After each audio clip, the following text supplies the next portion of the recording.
Para mabilis makamove on ang isang lalaki kapag once na niloko ka ng isang babae, napakasimple lang. Ibura mo lahat yung connection mo sa kanya, sa pamilya niya, at huwag mo na siyang i-stalk pa sa social media niya kung ano yung ginagawa niya para mas mabilis mo siyang kalimutan.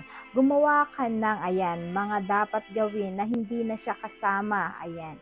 Kasi para mas makabuo ka ng memories mo sa sarili mo na talagang eto yung makapagpalimot, ayan, sa kanya para mas mabilis mo siyang makalimutan. Kasi the more na ini-stalk mo ang jowa mo, the more na talagang sinusundan mo siya sa lahat ng social media niya, nagkukontak ka pa sa mga kakilala niya. So, ibig sabihin, hindi ka talaga makakapag-move on.